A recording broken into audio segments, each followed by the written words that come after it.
आज तक रेडियो सुनता है सारा जहां।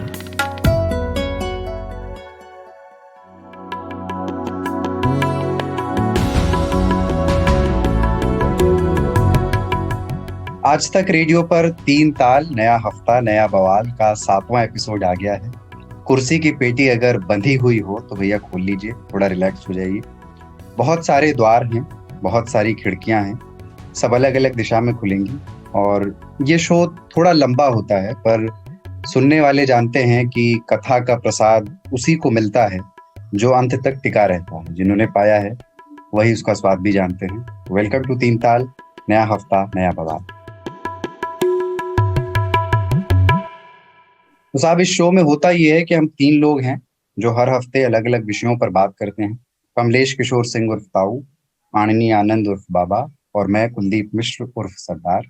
और बात निकलती है तो फिर दूर तलक चली जाती है, इसलिए हम भागते हुए गोरुओं के गले में खूंटा बांधने का काम करते हैं ऋतुराज, जो कि इस 3 ताल की हथौड़ी हैं, पेच कसते हैं हमारे, और बिजार स्टोरीज लेकर के आते हूँ, यानी छोटी छोटी अजीब और गरीब खबरें।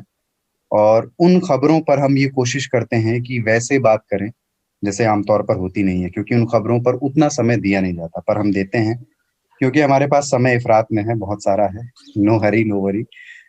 और आज अपन जिन विषयों पर बात करने वाले हैं वो है कोरोना काल की शादियों पर और उनसे निकल रहे चुटकुलों पर। सीजन आ गया है, काफी विचित्र सी स्थिति बन रही है, इनवाइट्स भेजने के बाद कैंसिल करने पड़ रहे हैं। और दूसरी बात आज होगी उस एक फिल्म पर जो इस बहस में फंस कर रह गई है कि वो अंडररेटेड फिल्म है या ओवररेटेड है। फिल्म का नाम है लूडो, अनुराग बासु की, नेटफ्लिक्स पर आई, उस पर बात करेंगे। लेकिन पहले हालचाल हो जाए। कमलेश ताऊ, कैसे हैं? अरे बिल्कुल सही है। आपने अच्छा किया है कि 3 ताल को इस बार टिकाया है ऐसे समय में जब हम ये रिकॉर्डिंग अपने दफ्तर से कर रहे हैं और पिछले 3 ताल की तरह हम रिलैक्स्ड अपने कंबल के अंदर पड़े हुए नहीं थे।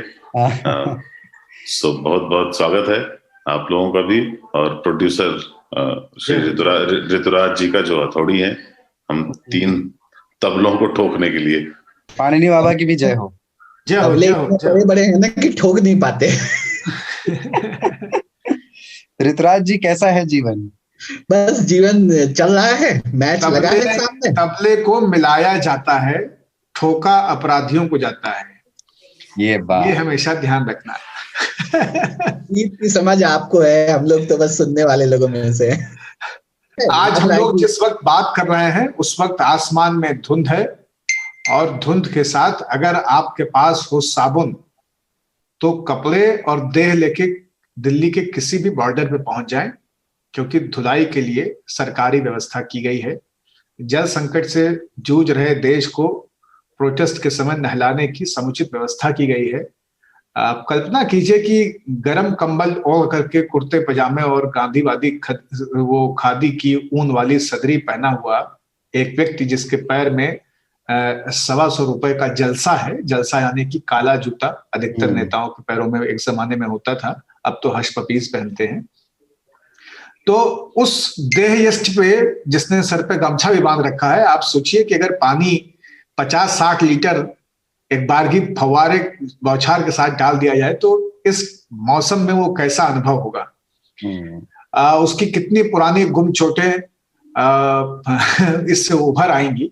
लेकिन दिल्ली का मंजर इस वक्त ऐसा ही है, जब घरों से लोग कोरोना की वजह से ही नहीं, किसान आंदोलन की वजह से भी निकलना नहीं चाहते हैं, और किसान आंदोलन को लेकर के मिश्रित विचार लोगों के सुनने देखने को मिल रहे हैं। कुछ लोग कह रहे हैं कि अन्नदाता न कहो उनको, लेकिन अन्न का सही दाम दे दो, उतना ही काफी है। कुछ लोग कह रहे हैं कि किसानों का प्रोटेस्ट जो है वो राजनीति से प्रेरित है, इनको लोगों ने बहका दिया है और वो बहक गए हैं। उनको ये क्यों नहीं याद आता है कि वो तब क्यों नहीं बहक जाते हैं, या वो तब कैसे बहकते हैं, और क्या आप नहीं बहकाते हैं जब आप उनसे वोट ले लेते हैं और सत्ता तक पहुंच जाते हैं। कुछ लोग ये भी कह रहे हैं कि किसानों की ही बात इस देश में सबसे ज्यादा क्यों कही और करी जाती है। जवान और किसान का नारा जब लाल बहादुर शास्त्री ने दिया था, तब से दोनों के दोनों लोकतंत्र के पनौती क्यों हो गए कि ना तो जवान के प्रोटेस्ट का क्रिटिसिज्म हो सकता है और ना किसान के प्रोटेस्ट का क्रिटिसिज्म हो सकता है। तो ये भी विचार है। और चौथा विचार तो किसानों का विचार अपना है ही, जो निकले हुए हैं सारा राशन पानी बांध के और पल्ली वल्ली तिरपाल पाल डाल करके ट्रॉलियों पे, जिसमें है पिसान, अरहर की दाल, अचार, घी के डिब्बे, सरसों का तेल और ठुर्रे वाला नमक या पिसा नमक, ताकि जहां भी बैठेंगे लकड़ी गोईठा या पुलिस की बेंच तोड़ करके अपना चूल्हा जला लेंगे और दाल रोटी बनेगी, प्रोटेस्ट लंबा चलेगा।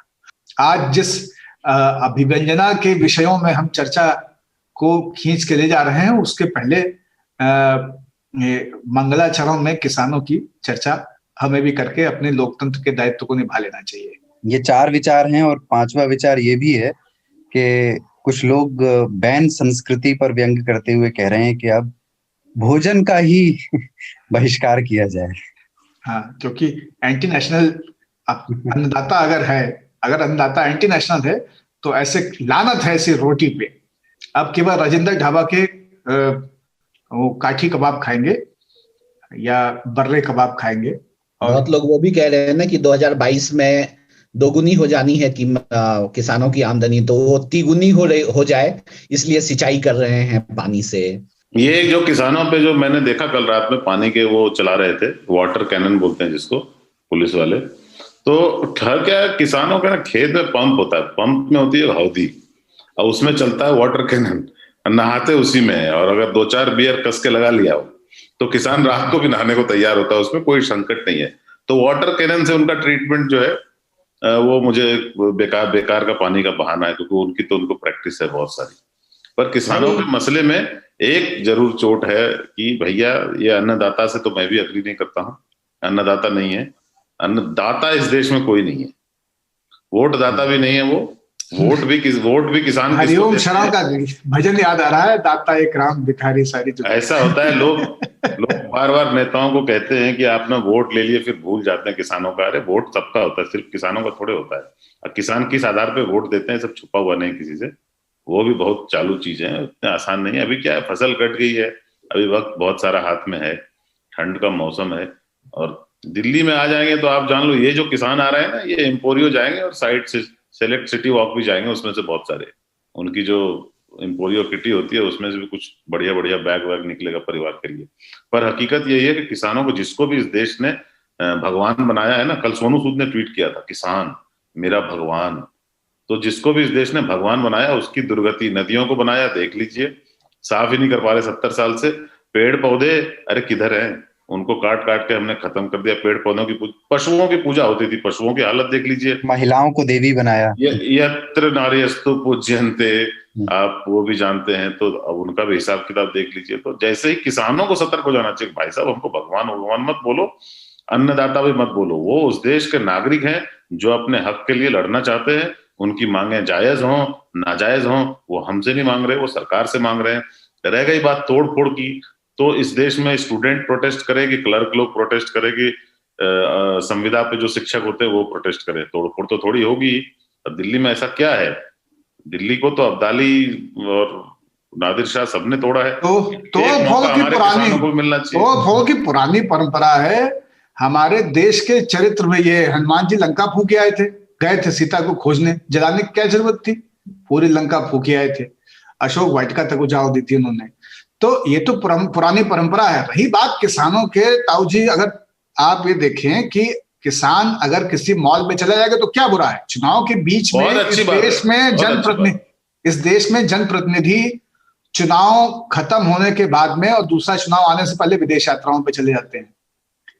इस देश में ब्यूरोक्रेसी और एलीट जो पेज 3 सोशलाइट्स हैं, वो गर्मियों की छुट्टियां मनाने और क्रिसमस पे थैंक गिविंग से लेकर के न्यू ईयर तक वो मालदीव और अमेरिका और यूरोप चले जाते हैं।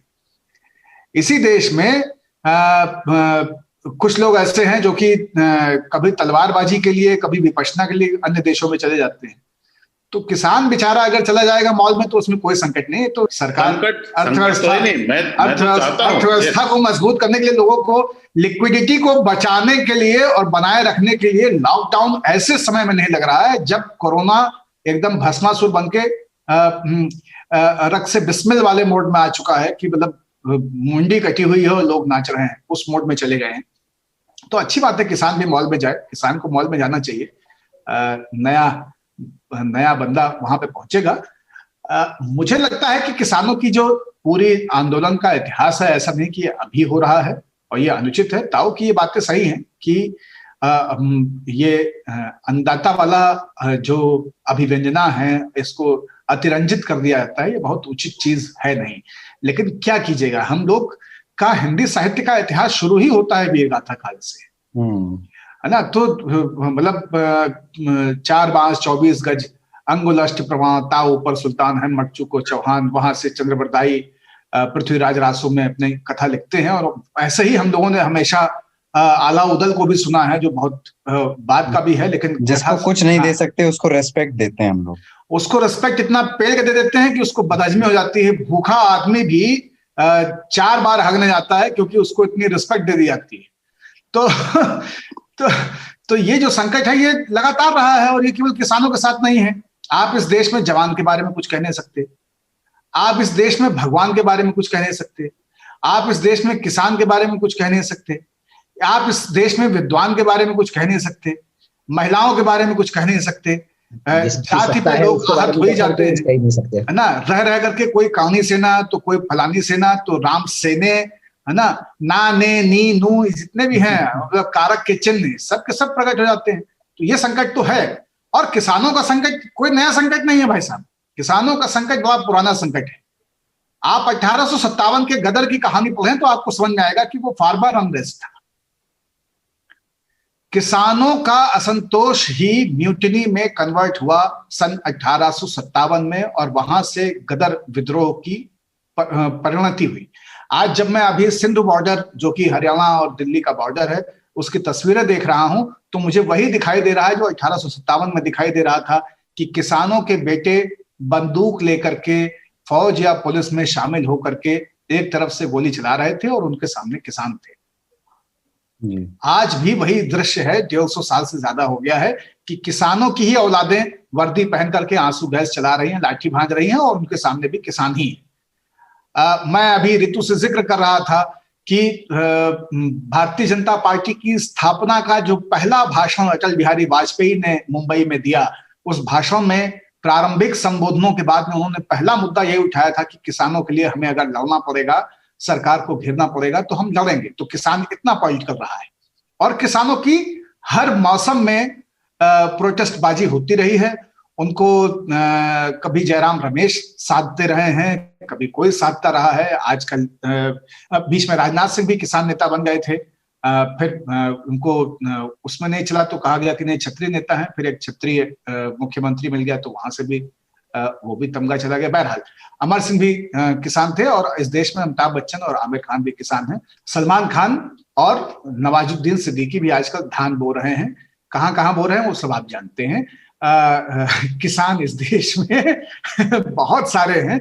तो किसानों की लड़ाई और किसानों की कहानी वो बहुत विचित्र है। उसकी सबसे विचित्र अवस्था ये है कि राजनीति में किसान का तो पतन हुआ है, डिके हुआ है। इसलिए डिके हुआ है क्योंकि किसान का रिप्रेजेंटेशन कम होता गया है।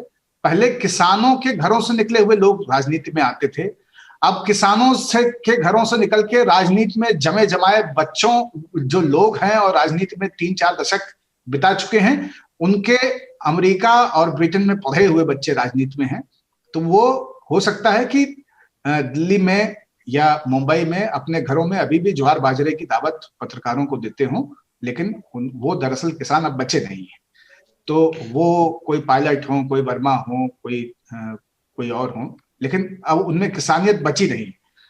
तो राजनीति से किसान गायब हो गया है, और इसलिए ये कुकर की सीटी की तरह आंदोलन हो गए हैं, जिनमें आवाज तो सुनाई देती है लेकिन कुछ देर आवाज होने के बाद फिर वो शांत बैठ जाते हैं। चाहे वो मुंबई को छेकने के लिए निकल पड़े महाराष्ट्र से, चाहे वो आंध्रा और तमिलनाडु और केरल से दिल्ली की तरफ कूच करें। तो ये है, बीच बीच में कुछ लोग शाखा मृगों की तरह जाकर के इन किसानों के कंधे पे बैठ जाते हैं। अभी हाल फिलहाल में भी आप लोगों ने देखा था कि गांधी द्वय, भगिनी और भ्राता दोनों, वो भी किसानों के बीच में ही थे कुछ दिनों पहले, और गिरफ्तारी वगैरह उनकी हो रही थी। तो किसान कथा जो है वो बहुत दारुण है।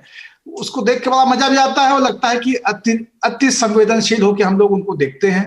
हाँ, ये भी है। भावुक हो जाते हैं और दे कुछ नहीं पाते हैं, सींगा कुछ दे नहीं पाते। किसान को कोई कुछ दे भी नहीं सकता है। किसान लोगों को गन्ना देता है, मूली देता है, शकरकंद देता है, गेहूं अनाज देता है, मिठास देता है, तेल देता है, सारी चीजें किसान दे रहा है। हम किसान को कुछ दे भी नहीं सकते हैं। अभी जो स्थिति है दिल्ली में, उसको लेकर के मुझे लगता है कि वो और चिंताजनक इसलिए भी है क्योंकि जिस तरह की कोरोना की क्राइसिस है, जिस तरह की स्थिति हम लोग दिल्ली की देख रहे हैं, उससे देख करके लगता है कि ये टाइमिंग ठीक नहीं है, ये सही हो नहीं रहा है।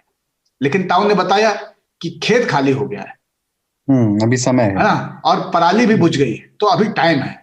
जनवरी दिसंबर जैसे ही उतरने लगेगा और जनवरी लगे कि गेहूं में पहला पानी लगाने का टाइम आ जाएगा, उस वक्त किसान रोड पे नहीं आ पाएगा। तो अभी टाइम है, तो टाइम है तो गड्डी निकाल लो। तो गड्डी निकल गई है, गमछा पैरों पे है, फेंटी जा वो रही है। कह रहे थे कि दिल्ली में तोड़फोड़ की बात हो रही थी कि चाहे वो जाति आधारित विरोध प्रदर्शन हो या एक मुद्दा आधारित शिक्षकों का हो, छात्रों का हो। वो शेर नहीं है बशीर बद्र का, मुझे याद आ गया, मौका नहीं दिया आपने बीच में बोलने का, नहीं तो वही बोलना चाहता था मैं। बशीर बद्र का नहीं है कि दिल की बस्ती पुरानी दिल्ली है, जो भी गुजरा है उसी ने लूटा है। ताऊ का कमेंट लेके मुद्दे पे लौटा जाए। हाँ, फिर एक ब्रेक लेंगे, ताऊ का आखिरी कमेंट लेते हैं। नहीं, मेरा आखिरी कमेंट कुछ नहीं है। मैं ये कहता हूं कि हम लोग हमेशा सोचते हैं कि किसानों को हम कुछ दे नहीं सकते क्योंकि किसान हमको बहुत कुछ देता है, जैसा बाबा ने कहा, और वो सच भी है। पर देते तो हमको बहुत कुछ क्लर्क भी हैं, और क्लर्क को हम क्या दे सकते हैं? देश में बहुत क्लर्क हैं, करोड़ों की संख्या में, और देश में ऐसे ऐसे लोग हैं जिनकी जरूरतें ऐसी ऐसी हैं। सबकी कुछ ना कुछ जरूरतें हैं, सबकी अपनी अपनी मांगे हैं, पर सबके पास वैसी लाठी नहीं है जो किसानों के पास है। और किसान लाठी भांजना जानते हैं, अक्सर भांजते हैं, इस बार भी भांज रहे हैं। और सरकार ने उनको सिर्फ एक न्योता दिया है कि आप 3 तारीख को आकर हमसे बात करें। बात करने के लिए किसानों को अपना एक नेता चुनना पड़ेगा। अभी सब विघटित है और राजनीति से कितने प्रेरित हैं पता नहीं, पर ये जो आंदोलन है इसमें कुछ मांगे उनकी जायज हैं। वो 70 साल तक एक कुछ बिचौलियों के गिरफ्त में थे, उनको आजाद करने की कोशिश सरकार के मुताबिक, ये मैं नहीं कह रहा, सरकार का कहना है कि उनको आजाद कर दिया गया, उन बिचौलियों से मुक्ति दिला दी गई है। ये भी इनको पसंद नहीं है। 70 साल से ये उसका रोना भी रो रहे थे कि बिचौलिए सब कुछ खा जाते हैं, किसानों को क्या मिलता है। किसानों को वो बोलते हैं कि आप यहाँ पे 80 रुपए में टमाटर खरीद रहे हो, पर किसानों को तो 8 रुपया भी नहीं मिलता। अरे तो ठीक है ना ताऊ, मतलब किसी का कोई कह रहा है कि मेरा कुर्ता फटा है, इसका मतलब थोड़ी उसको महंगा कर देंगे। विकल्प भी तो कुछ देना होगा। जो विकल्प दिया, वो जो विकल्प दिया है वो तो रजिया गुंडों में फंस गई वाली स्थिति है। दूसरी बात यह है कि ये जनरलाइज नहीं करना चाहिए। देश के क्लर्क को वेतन मिलता है, देश का अनऑर्गेनाइज सेक्टर छुट्टी नहीं पाता है, वो जितने दिन काम करता है उतने दिन उसको मजदूरी मिलती है, और किसान को कोई मजदूरी नहीं मिलती। जो फसल होती है ईश्वर या नहर की दया से और बीज से, उसी पे वो चलता है। तो तीनों का कंपैरिजन हो नहीं सकता है। अनऑर्गेनाइज सेक्टर जो सर्विस सेक्टर है, जो वेतन भोगी नौकरी वाले जैसे हम और आप हैं, जिसको मार्क्स बाबा वर्किंग क्लास कहते हैं, और उसके अलावा ये जो तीसरा किसानों वाला है, इन तीनों को कंपेयर नहीं किया सकता। एक शकरकंदी है, एक आलू, एक गोभी है। नहीं, मैं सवाल किसी भी ग्रुप की बात ही नहीं कर रहा, मैं समूह में विश्वास ही नहीं करता। किसान एक होता है, इंडिविजुअल एक होता है। हर इंडिविजुअल की अपनी जरूरतें हैं, अपने स्ट्रगल हैं, उनका अपना अपना संघर्ष है। चाहे वो किसी बड़ी कंपनी में सीईओ हो, और या किसी उसी कंपनी में चपरासी हो, या कोई किसान हो। किसानों को ये मानकर चलना पड़ेगा कि कुछ मिलने वाला नहीं है, कोई भी देने वाला नहीं है। ये जो विचार है ना कि सरकार हमें कुछ दे दे, सरकार किसी को कुछ नहीं देती। आपको ये देखना पड़ेगा कि आप कैसे किसानी कर रहे हैं। इसी देश में बहुत सारे किसान हैं जो अपने पैरों पे खड़े हो गए, बहुत छोटी छोटी जोत में भी, और बहुत ऐसे किसान हैं जो, ये जो किसान है ना, मुझे इनसे पता नहीं, मैं जानता नहीं इनको, पर मुझे इस बात पे बहुत शक होता है कि इस देश में किसान सिर्फ क्या पंजाब और हरियाणा में है, और भी जगहों पर किसान होंगे, उधर भी आवाज उठ रही है। उनकी आवाज को किसी ने कोई सुनेगा भी नहीं, क्योंकि वो लाठियां नहीं भांज रहे। और इस तरह से हम लोगों को शिक्षा भी यही दे रहे हैं कि जो लाठियां बांध सकता है, पश्चिमी उत्तर प्रदेश, हरियाणा और यूपी का किसान लाठियां बांध सकता है, दिल्ली उसके करीब है। महाराष्ट्र का किसान बेचारा कैसे आएगा पैदल यहाँ पे? ट्रैक्टर से भी नहीं आ सकता। तमिलनाडु का किसान यहाँ पे, मुझे याद है, वो चूहे खा खा करके पता नहीं सांप और मुंडेरियां लेकर के अवस्था में बहुत दिनों तक रहे, फिर ट्रेन पकड़ी, बेचारे घर गए। तो ये एडवांटेज जो दिल्ली के आसपास के किसानों का है, वो एडवांटेज किसी के पास नहीं है कि मैं दिल्ली को बंद कर दूंगा, मैंने दूध बंद कर देना है। गुर्जर लोग राजस्थान में पटरी पे बैठ जाते हैं, दिल्ली जाने नहीं दूंगा, ट्रक नहीं जाने दूंगा, सब्जी नहीं जाने दूंगा। ऐसे किसी शहर को भी आप यहाँ, आप ही के बच्चे यहाँ रहते हैं, है ना, ऐसे मत पेलो, आप आओ, तोड़ फोड़ करो और घर जाओ। सरकार को भी उनको ये मौका देना चाहिए। उनको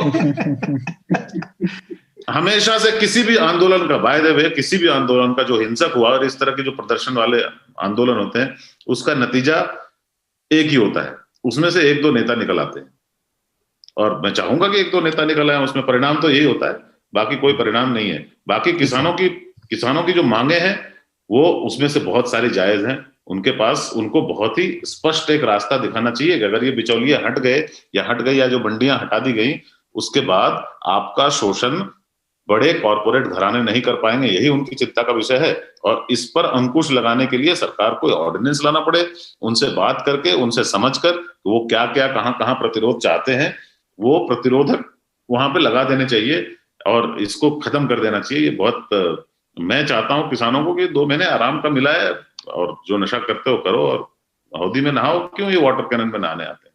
ठीक बात है। अब इसको, चूंकि ये ऐसा विषय है कि इस पे बहुत लंबी और अनंत काल तक चर्चा हो सकती है, तो फिलहाल आज के लिए इतना ही इसमें रखते हैं। एक ब्रेक लेंगे और उसके बाद फिल्म लूडो पर बात करना चाहते हैं, लेकिन उससे पहले, जैसे ही हमारी रवायत है कि ब्रेक पे जाने से पहले एक बिजार स्टोरीज आती है, एक अजीबोगरीब खबर आती है, ऋतुराज लेके आते हैं। ऋतुराज, क्या खबर है? तो पहली खबर जो हमने उठाई है बिजार न्यूज में, वो साइंस के अनुसार इंसानों के बहुत करीब समझे जाने वाले बंदरों की है।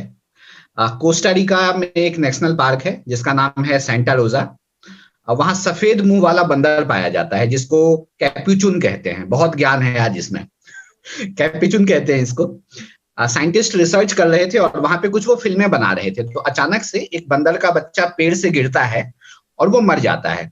तो उनके परिवार वाले उतरते हैं पेड़ से। लोगों को लगा कि भाई माहौल जो है वो गमगीन होने वाला है, लेकिन अचानक से उस बच्चे को नोच नोच के खाने लग जाते हैं। और ये बहुत चौंकाने वाली बात है साइंटिस्टों के लिए कि बंदर जो है अपने बच्चों, मरे हुए बच्चे को नोच नोच के खा रहा है। एक तरह का व्यवहार में परिवर्तन है। तो इस पे क्या कहेंगे? अचानक से बंदरों में इस तरह के व्यवहार में परिवर्तन दिख रहा है। बहुत सारे जानवर हैं जो अपने बच्चों को खाते हैं, अंडों को खा जाते हैं। बंदरों में ये आ जाना, क्योंकि बंदर बहुत इंसान के नजदीक हैं। बंदरों का असर इंसान पे आया, इंसान ने बंदरों से सीखा, रिवर्स हो रहा है, बंदर इंसान से सीखा, रिवर्स ऑस्मोसिस है, इसको यही कहना चाहिए। और इरफान का मुझे कार्टून जनसत्ता में छपा हुआ बहुत पुराना याद आता है, लगभग 2 दशक हो गए मेरे ख्याल से उस कार्टून को, कि दंगाइयों की एक भीड़ जा रही है और उस रास्ते में एक पेड़ है जिसकी डाल पे 2 बंदर बैठे हैं, और एक बंदर दूसरे बंदर से कह रहा है कि सुनते थे कि बंदरों से ही विकास होकर के, विकसित होकर के इंसान बने, लेकिन देख कर तो नहीं लगता। तो बंदर भी उस क्षोभ से बाहर निकलना चाहते हैं उस कार्टून के, और वो इस तरह की चीज सामने आई। लेकिन ये बहुत बड़ा बिहेवियरल चेंज है अगर इस तरह की चीज नोटिस की गई है, क्योंकि बंदर और काग, इन दोनों में रुदाली की बड़ी मजबूत परंपरा है। एक कौवा मर जाए या एक बंदर मर जाए तो बंदरिया को कई बार पेट में इन्फेक्शन हो जाता है, सेप्टिक हो जाता है, केवल इसलिए क्योंकि वो मरे हुए बच्चे को कई कई दिन तक अपने छाती से, पेट से चिपकाए रखती है। और यही कौवों का होता है। एक कौवा मर जाए तो 300-400 कौवे वो तेरे ही खाने नहीं आते, केवल रोने आते हैं। तो ये एक बड़ा परिवर्तन है। लेकिन अपने बच्चों को खा जाने की बात, जो ऐसा कुलदीप कह रहे हैं, बंदरों ने इंसान से ही सीखी होगी। हम और तरीकों से अपने बच्चों को नाश करते आ रहे हैं, मारते आ रहे हैं, खत्म करते आ रहे हैं। एक चीज होती है बच्चा, और एक चीज उसके साथ में होती है, उसी से निकला हुआ भाव है बचपना। हम अपने बचपने को भी ऐसे ही शायद खा गए हैं, इसी क्रूरता के साथ में। जब मैं देखता हूँ 1.5-2 साल के बच्चों को यूट्यूब पे, आईपैड पे बैठ के यूट्यूब के वीडियोस देखते हुए और तमाम ज्ञान की बातें बताते हुए, जिन्होंने कभी चंद्र खिलौने से नहीं खेला और जिनको कंपटों में कोई रुचि नहीं बची है, जो अपनी चेतना के डे 1 से गिव एंड टेक के बिजनेस को समझते हैं, वो कैसे बचपने से दूर हो गए हैं। कहाँ कैसे गायब हो गया है वो बचपना। मतलब बच्चे हैं लेकिन बचपन नहीं है, बचपना नहीं है। बचपने की मृत्यु पर मैं भी थोड़ा सा मातम कर लेना चाहता हूँ, ऐसा मौका मिलता नहीं है। मैंने ना बहुत दिन हो गए किसी बच्चे को कुछ नहीं करते हुए नहीं देखा है। ऐसे ही बैठा हुआ है, ऐसा बच्चा नहीं है। क्योंकि उसकी तो मतलब घर में भी क्लासें होती है, पता है, फ्रेंच जर्मन की क्लास होती है और दूसरे क्लास होते हैं, होमवर्क होता है, फिर डांस के क्लास होते हैं, फिर वो कोई आदमी उसको बोलने सिखाने आता है, कोई गिटार बजाने सिखाने आता है। उनका दिन ऐसे पैक होता है जैसे किसी सीईओ का नहीं होता है। अरे बहुत सुबह से लेकर रात तक गिल्ली डंडा खेले हुए माँ बाप के बच्चे जो है वो आजकल गोल्फ की कंधे पे टांग के जा रहे हैं। तो मुझे हमेशा याद आता है कि कभी कभी मतलब बच्चे ना एक लकड़ी लेके बैठे हुए हैं और यूं कर रहे हैं, बस उसको ऊपर नीचे कर रहे हैं घंटों। ऐसा दिन वो बचपन, उस बचपने की बिल्कुल मृत्यु हो गई। क्योंकि पेरेंट्स जो हैं देश के अब इतने अपने बच्चों के ऊपर मतलब लगे हुए हैं कि उनको बच्चों को पता नहीं कहाँ ले जाना है। मैं देखता हूँ कई पेरेंट्स जिनके 1 या 2 बच्चे हैं, उनका जीवन पूरा का पूरा उनके भी जीवन की मृत्यु हो गई है बचपन, और वो उन्होंने अपने बच्चे के जीवन के बचपने का गला घोंट दिया है। वो ऑब्सेस्ड रहते हैं कि बच्चा क्या कर रहा है, और बच्चे के पास टाइम नहीं है कुछ नहीं करने को। और कुछ नहीं करना जो है वो बचपने का बहुत बड़ा नुकसान है। मैं चाहता हूं कि कुछ बच्चे यूं ही ना छत देखते रहे आधे घंटे तक, मुस्कुरा रहे हैं, अपने आप से बातें कर रहे हैं। आज के समय में वो पेरेंट्स, हमें लगता है वो डॉक्टर के पास लेके चले जाएंगे कि मेरा बच्चा यूं ही बैठ के छत देख रहा है। मैंने अपने भतीजे को च्यवनप्राश खिलाने के लिए, क्योंकि ठंड आ गई है ना, मैंने कहा इसको च्यवनप्राश के बारे में पहले बताना पड़ेगा। मैंने कहा ये च्यवनप्राश खाओ तो जो बॉडी में सैनिक होते हैं ना, जो बीमारियों से लड़ते हैं, वो सैनिक मजबूत होते हैं। तो वो मुझसे पता क्या कहता, 4.5 साल का है, मुझसे कहता है आप व्हाइट ब्लड सेल्स की बात कर रहे हैं। तो ये YouTube ने जो है ना ऐसा कर दिया है। एक छोटा सा ब्रेक ले रहे हैं, उसके बाद अनुराग बासु की फिल्म लूडो पर बात करनी है। पिछले हफ्ते ही पांडी बाबा ने इसके बाद खेल होगा। हाँ, लूडो पे, life is ludo, ludo is life. कमाते हैं लेकिन बचा नहीं पाते, बचाते हैं तो उससे कमा नहीं पाते। शेयर की चाल, निवेश का हाल, बाजार का तमाशा, इकोनॉमी की भाषा, बॉन्ड, बीमा, सोना, चांदी, सबकी होती है बात। बचाते रहो नारे के साथ। हर शनिवार मैं यानी नितिन ठाकुर आपकी मुलाकात कराऊंगा आपके मनी मैनेजर से।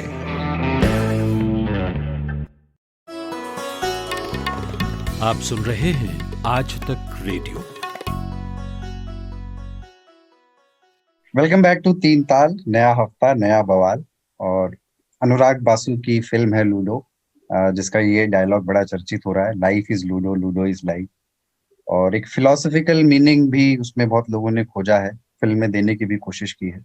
नेटफ्लिक्स पर आई ये फिल्म बीते दिनों, और पंकज त्रिपाठी हैं उसमें एक लोकल गैंगस्टर के रोल में, अभिषेक बच्चन है एक क्रिमिनल के रोल में जो अपनी बच्ची से दूर है और अपने फादरहुड को जीना चाहता है। आदित्य रॉय कपूर हैं एक स्टैंड अप कॉमेडियन के रोल में, जिसकी एक क्लिप एक लड़की के साथ वायरल हो गई इंटरनेट पर, और उस लड़की के रोल में सान्या मल्होत्रा हैं। और जो सबसे मेरा पसंदीदा कैरेक्टर था इस फिल्म में, वो पार्ट टाइम ढाबा मालिक और फुल टाइम मिथुन फैन, एक तरफा इश्क में पागल प्रेमी राजकुमार राव का है। और इसके अलावा भी और किरदार हैं, एक नर्स का किरदार है और एक नौजवान लड़के का किरदार है जो जीवन में कुछ करना चाहता है। पूरी कहानी में ये कैरेक्टर्स टकराते रहते हैं, सबकी कहानियां एक दूसरे से मिलती रहती हैं, क्रिस क्रॉस होता है, जिसके लिए अनुराग बासु पहले भी ये काम कर चुके हैं लाइफ इन अ मेट्रो में, कि कई किरदार हैं और उनकी कहानियां आपस में एक दूसरे से टकराती हैं। और फिर उसमें कुछ बहुत ही अनएक्सपेक्टेड ट्विस्ट हैं, कुछ सड़क हादसे ऐसे हैं इस फिल्म में जिन पर आप हंसना नहीं चाहेंगे पर हंसी रोक नहीं पाएंगे। तो ये फिल्म देखने के बाद बाबा क्या बो करके गई आपके अंदर? एक सवाल मैं यहीं पे पूछ देता हूं, उसके बाद लंबी बातचीत चलेगी। कि अनुराग बासु की फिल्म जो मैंने लूडो देखी, मतलब उसको देखने के बाद लगा ना कि ये आदमी यार डायरेक्टर से ऊपर है। मतलब ये इसमें ना कुछ शक्तियां हैं जो इस तरीके से जोड़ता है कैरेक्टरों को बहुत जगहों पे। मतलब ये कितना अलग होता है फिल्म की दृष्टि से कर पाना, हमारे लिए तो सोच पाना भी बड़ा मुश्किल है। हाँ, ये अलग तो कतई नहीं है। इससे पहले बहुत सारे लोग ये प्रयोग करते रहे हैं, और भारतीय सिनेमा की सबसे खूबसूरत बात यह है कि हम दूसरों से सीखते हैं और अपने आप ही करते हैं। तो ये कोई नई बात नहीं है। इस फिल्म के बारे में जब मैं देखना इसको शुरू करता हूं, सिनेमा के एक विद्यार्थी के तौर पे जब मैं इसको देखता हूं, तो मैं पाता हूं कि इसका कंस्ट्रक्ट बहुत अच्छा है। कंस्ट्रक्ट इसलिए अच्छा है कि ये फिल्म अपने नाम को निभाती है, और नाम को ऐसे निभाती है कि कोई एक चरित्र इस फिल्म को नहीं चला रहा है। जैसे लूडो को 4 लोग खेलते हैं, उसी तरह से इस फिल्म को भी 4 कोने अलग अलग तरीके से खेल रहे हैं। लूडो की अनप्रेडिक्टेबिलिटी जो होती है, अभी आपके 2 बार 6 और 1 बार 3 आया है, और आप बस 2 गोटी खोल करके 3 चले हैं कि पीछे से आके किसी का 4 आया, जो एक प्यादा पीछे बैठा था, उसने आपको लप से अंदर मार दिया और अब आप घूमते रह जाओ। तो उस तरह की जो अनप्रेडिक्टेबिलिटी थी, जो कि इजी राइडर एक फिल्म है जिसका अंत बहुत इंटरेस्टिंग है, और वो एकदम अनप्रेडिक्टेड अंत है। मैंने अनप्रेडिक्टेड क्लोजिंग के मामले में उस फिल्म जैसी कोई फिल्म अभी तक अपने जीवन में क्या बताया फिल्म का नाम? इजी राइडर एक बहुत ही मशहूर, बहुत ही कमाल की फिल्म है, लेकिन उसका अंत आपको पता नहीं चलेगा कि अरे फिल्म खत्म हो गई, ये कैसे? उस तरह की अनप्रेडिक्टेबिलिटी वाली जो फ्लेवर मिसिंग रहता था, जिसमें हम लोग को हर बार लगता है कि नहीं अब तो ये होगा, या इसका A/B टेस्टिंग कर लेते हैं, या तो ये होगा या फिर ये होगा। उस वाली स्थिति से निकाल करके कुछ ऐसी अनप्रेडिक्टेड चीजें इस फिल्म में देखने को मिली जो एकदम लूडो के खेल को निभाती हैं। तो ये बहुत कमाल की चीज थी। तीसरी चीज जो अभी ताऊ के सुझाव पे मैंने सीरीज के तौर पे, पहले सिनेमा के तौर पे कभी देखा था, अभी सीरीज के तौर पे फार्गो देख डाली, और फार्गो में जो एक कहानी के पैरेलल कई और कहानियां चलती हैं और कैसे वो चौराहों पे मिलती हैं, उसी ब्यूटी को मैंने यहाँ पे लूडो में भी निभाए जाते हुए देखा कि दरअसल ये जो गोली बाथिंग टब में मार दी गई है, ये सीन अभी इस फिल्म में 3-4 बार लौटने वाला है, या ऐसे कुछ और सीन है जो इस फिल्म में भी 3-4 बार लौटने वाले हैं। तो ये बहुत इंटरेस्टिंग होता है, और ये एक धुरी पे बनाए रखना है। और ये भी मैं कहता हूं कि लूडो की तरह ही है कि पिटी हुई गोटी फिर उसी खेल पे आती हो, फिर उसी रास्ते से कहानी शुरू होती है। पहले वो 4 की चाल चल रही थी, अभी वो 5 की चाल चल रही है, या 6 की चाल चल रही है, 3 की चाल चल रही है। तो नाम को बहुत खूबसूरती से निभाया है। इसके एडिट और इसके पूरे के पूरे स्ट्रक्चर में वो खेल दिखाई देता है, और इसलिए, और इसकी मार्केटिंग करते हुए भी उन्होंने जिस तरह से लूडो को बेचा है एज अ गेम और इस फिल्म को बेचा है एज अ फिल्म, वो भी बड़ा इंटरेस्टिंग है। तो ये इंस्टा पे या यूट्यूब पे या बाकी सोशल मीडिया प्लेटफॉर्म्स पे हम लोगों ने इसका प्रोमो देखा था, वो भी बहुत इंटरेस्टिंग है। फिल्म कई बार ऐसा होता है कि कहीं कहीं पे अनरियलिस्टिक लगती है, ठीक उसी तरह से जैसे 3 बार 6 आ जाता है। तो कहीं कहीं पे अनरियलिस्टिक लगती है, कहीं कहीं पे बिल्कुल वैसी लगती है जैसे कि हमारे और आपके बीच की परिघटनाएं हैं। तो ये बहुत कमाल की चीज है। एक ही व्यक्ति है जिसके बारे में मैं बार बार सोचता हूं कि वो सिनेमा में नहीं होते तो कितना फर्क पड़ता, वो अभिषेक बच्चन है। लेकिन मुझे लगता है कि नहीं, हर खेल में एक कमजोर पैदा होता है, तो कमजोरों को भी खेलने का पूरा हक है। वो ब्रथ में भी क्यों थे मुझे नहीं समझ में आया। ठीक ठाक काम वहां पे, वो जमशेदपुर वाला लड़का, क्या नाम है उसका, माधवन, आर माधवन। हाँ, आर माधवन। ब्रीदिंग या ब्रथ क्या है वो सीरीज का नाम, जो अंगदान के ऊपर और अस्थमा वाले बेटे के ऊपर कहानी है। ब्रीद है उसका नाम। हाँ, ब्रीद। हाँ, तो ब्रीद में सेकंड सीजन में अभिषेक बच्चन घुस गए थे, जबरदस्ती घुसड़े हुए टमाटर की तरह हैं जो दांत में फंस जाता है, बर्गर में घुसा दिया जाता है काट के। और उसी तरह से यहाँ पे भी वो मतलब वही मुझे कमजोर लगे। मेरा कोई बायस हो सकता है, आप लोगों ने भी देखी है, आप लोग बताएंगे। इसमें पंकज त्रिपाठी ने भी अच्छी भूमिका निभाई, लेकिन पंकज त्रिपाठी से ये अपेक्षित था। Rajkummar Rao is the showstopper. इस फिल्म में अगर किसी ने उस दर्द को जीता है, दिलों को जीता है, और नाटकीय होते हुए भी वो नाटकीय नहीं है, अपने जैसा है, वही चुलबुलाहट, वो नाच करके सड़क पे खड़े हो करके और अपने दुख को गम गलत करता है जिस तरह से वो सीन इतना देसी है। ठीक उसी तरह से है जैसे हाथ से भागे हुए ये फाख्ते को छोड़ने के बाद में या कांटे से सरक गई मछली के बाद में आदमी अपना सर खुजाता है, या जैसे टीवी डिबेट्स पे कभी महेश भट्ट अपनी पीठ खुजाया करते थे, एकदम उस तरह से। तो नेचुरल है वो, नाचना भी बहुत वो सीन जो मतलब याद रह गया बहुत ज्यादा, वो जब वो ढाबे पर मेन्यू बता रहा है और उसमें और मैं ये सोचता रहा कि इसके लिए इसने कितना समय लगाया होगा। मुझे जब भी राजकुमार राव मिलेंगे मैं उनसे पूछूंगा कि इसके व्यायाम में कितना समय लगा था भाई। और उसका व्यायाम करने का मुझे लगता है उन्होंने जो फॉर्मूला अपनाया वो अगर वो मिथुन को देखते ना तो वो शायद नहीं कर पाते। उन्होंने जो है वो उन्होंने इसको ऐसे विजुअलाइज किया जैसे रजाक खान मिथुन के फैन होते तो क्या करते। रजाक खान की याद दिला। वो रजाक खान के बाल थे उनके, और रजाक खान की मृत्यु हो गई इसी साल। लेकिन ऐसे बहुत सारे, मैं अपनी बात खत्म कर चुका हूं, लेकिन आपने रजाक की बात ले आए जो आप, और ताऊ ने बहुत दीगर बात कही है कि ये भी इसकी खूबसूरती है। पता नहीं निर्देशक ने जानबूझ के ऐसा किया या नहीं, लेकिन मिथुन की नकल नहीं कराना, मिथुन को देख के उसका एक चरित्र अपने अंदर अंगीकार करके और फिर अपना मिथुन बन करके सामने आना। अब दीपो भव वाली जो स्थिति इनकी है, मिथुन हो जाओ, है ना। तो मिथुन की मिमिक्री करना वो एक सस्ता काम है, लेकिन मिथुन को आत्मसात करके अंगीकृत करके और फिर शायद प्रमाणम कुर्ते लोकस तदनु वर्तते, ये भी गीता से है कि वो एक बार जब प्रमाणित हो जाती है ना, स्थापित हो जाती है, आप प्रभाव में आ जाते हैं, तो आप फिर मैं करने लगते हैं। वो वाली स्थिति है जिसमें आप उसको अंगीकृत कर चुके हैं। अहम मिथुनास्मि।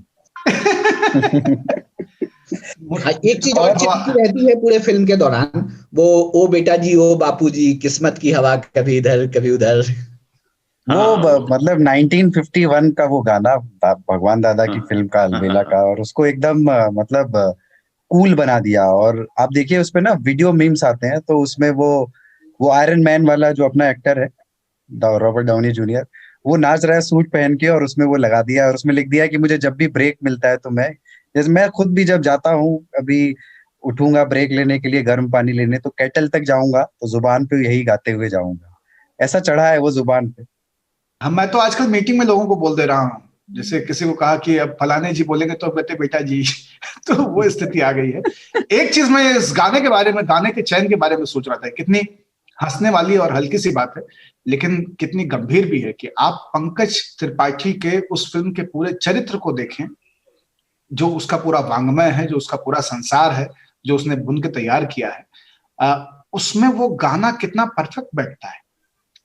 शायद और कोई गाना उस सिचुएशन के लिए, उस चरित्र के लिए खोज पाना इतना आसान है। मतलब मिल तो जाएंगे गाने, हिंदुस्तान में जितनी कथाएं हैं उतने ही गीत भी हो चुके हैं, क्योंकि हम लोग बिना गीत के सिनेमा करते नहीं, अब तो 4-5 में निपट जाता है। पहले 20-20, 22-22 होते थे एक फिल्म में गाने, क्योंकि हम लोग नौटंकी से बड़े हुए हैं, सिनेमा में आए हैं नाटक नौटंकी से निकल करके, तो गाने के बिना अपना काम चला नहीं कभी, तो गाने मिल जाते। लेकिन ये गाना बहुत परफेक्ट था कि वो बेटा कितना कूल रहने वाला, कितना सहज रहने वाला, और अश्वत्थामा टाइप का चरित्र है वो, जिसको मौत का भी भय नहीं है और लोगों के भाग जाने का, रुके रहने का, बने रहने का भी भय नहीं है। तो ये गाना भी बहुत सुटेबल बैठा है पूरे फिल्म की ही जो थीम है, जिसमें अनएक्सपेक्टेड ट्विस्ट है कि किस्मत की हवा कभी नरम है कभी गर्म है, किस्मत से कैसे। मुझे लगा कि आखिर में पंकज त्रिपाठी के किरदार की मौत हो गई जब वो गाड़ी से निकला, नर्स के साथ बैठा हुआ था ना, वो सारा पैसा लेकर के आया, हीरे लेके आया, और गाड़ी से निकला और एक गाड़ी उसको मारते हुए चली गई। मुझे लगा कि ये तो गया, लेकिन जब फिल्म खत्म होने लगी तो दिखाया गया कि वो व्हील चेयर पे बैठा हुआ है और जिंदा है।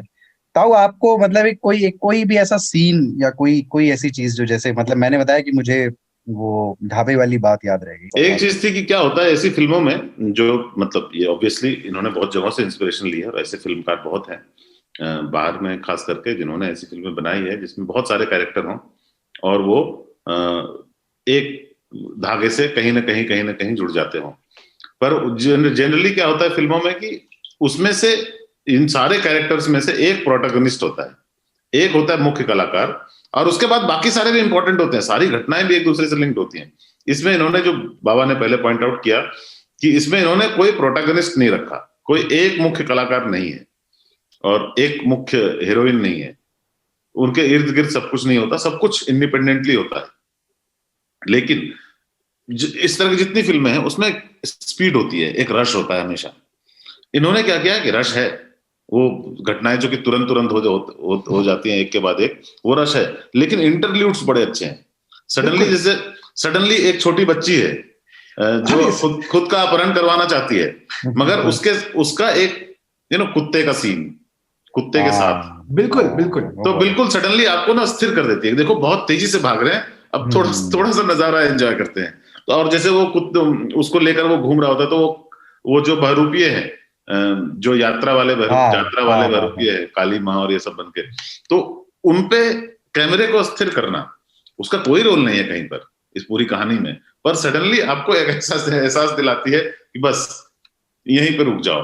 फिर वो जो उसका ढाबा खोलना भी वैसी ही एक चीज है। हाँ, तो आप वो अनावश्यक नहीं है, वो सडनली इस रश में आपको हल्का सा एहसास एक नहीं, और इसलिए एहसास कराती है। बिल्कुल, ये बहुत बढ़िया बात ताऊ ने कही, क्योंकि मुझे लगता है कि ये फिर से उसी लूडो को निभाना है उस फिल्म में। क्योंकि लूडो खेलने वाले किसी भी आदमी के साथ ऐसा नहीं होता कि एक आदमी का 6 पे 6 आया जा रहा है और एक का 2 पे 2 आया जा रहा है।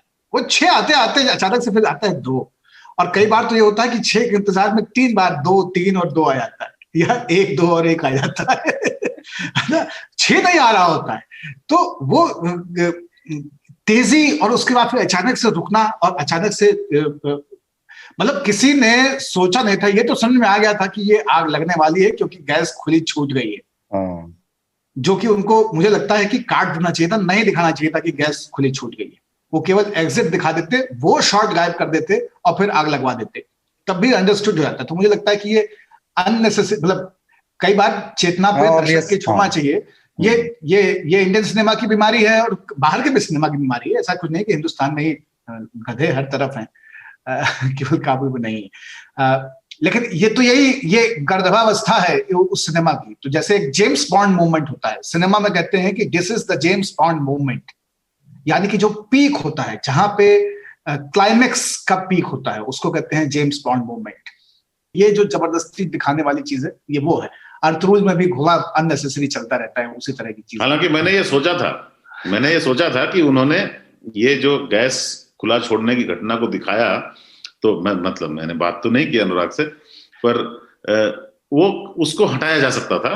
तो पर फिर मुझे लगा कि नहीं, फिर क्या हो रहा था कि अगर वो नहीं होता तो फिर हमारे दिमाग के घोड़े दौड़ते कि अभिषेक ने लगा दी, कि चूंकि वहां पे बहुत सारे कैरेक्टर थे। इल्जाम उसी का था, वो चाय बताने की असमर्थ कोशिश के बाद गाली सुन के बाहर चला जाता। जो गैस के खुले होने का शॉट था वो दिखाने की आवश्यकता नहीं थी, ताकि इल्जाम भी उसी पर रहता। तो ये खैर, ये एडिटिंग में, ये क्राफ्ट के ऊपर हमेशा बहस रहेगी। जैसे बिमल रॉय ने कभी भी ये नहीं दिखाया कि आदमी मर कैसे रहा है। उनका एक जो नेहरूवियन हैंगओवर था, ह्यूमैनिटेरियन, वो दिखाते थे कि एक आदमी बहुत दुखी है, कमरे में उसने अपने आप को बंद किया, और उसके बाद में फर्श पे चलती हुई एक गोल शीशी दिखाई देती थी जिसको पॉइजन लिखा होता था, और फिर जाती हुई अर्थी दिखाई देती थी। वो कभी भी ये नहीं दिखाते थे कि मृत्यु होने की प्रक्रिया क्या है, आदमी सुसाइड कैसे करता है, कैसे पीता है, वो नहीं दिखाना है, क्योंकि वो प्रेरित कर सकता है किसी को। तो वो एक अलग तरीके का दायित्व बोध है सिनेमा में।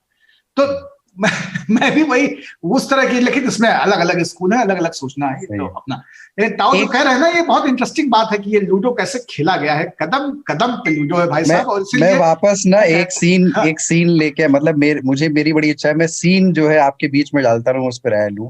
बार बार पंकज त्रिपाठी के बारे में ये बात कही जाती है ना अक्सर, कि यार एक ही तरह के रोल अक्सर अब वो करने लगे हैं। ये वाला रोल कभी कभी उनके कुछ पुराने रोल्स की याद दिलाता है बीच बीच में, पर कई मायनों में मुझे अलग भी लगा। जैसे वो एक सीन है मुझे, जब वो अस्पताल में पंकज त्रिपाठी भर्ती है और एक व्यक्ति उनके बगल में आके भर्ती हुआ, तो पूछता किसको मारा, तू जेल से आया?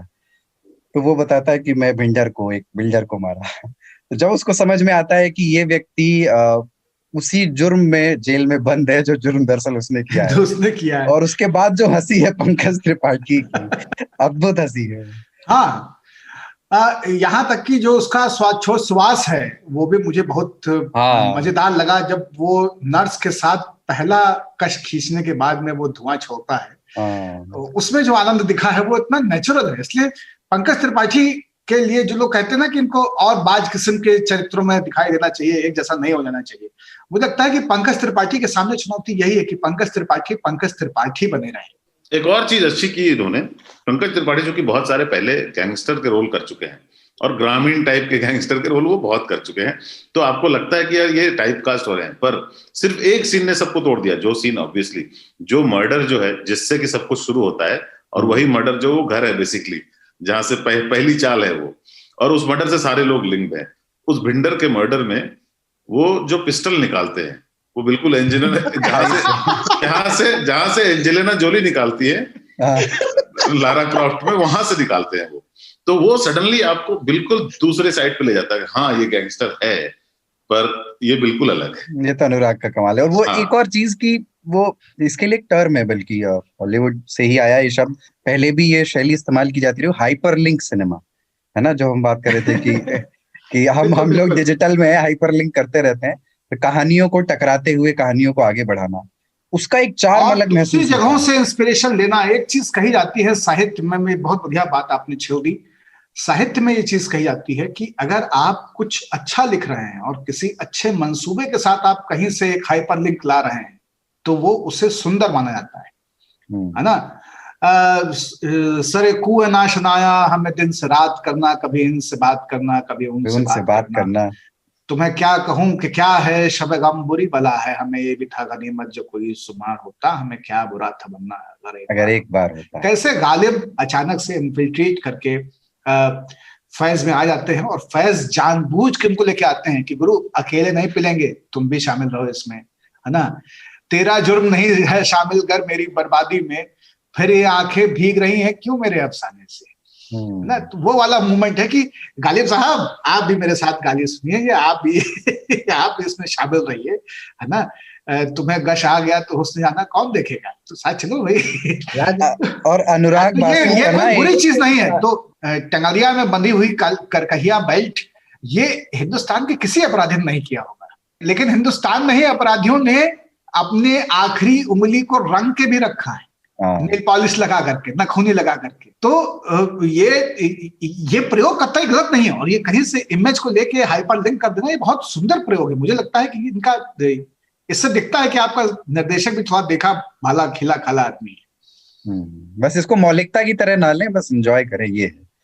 मैं अनुराग बासु का ना एक इंटरव्यू देख रहा था, उसमें उन्होंने ये बात कही थी कि उन्होंने कई सीन्स में आपस में एक्टर्स को बताया भी नहीं था कि ये उनका साथी एक्टर है।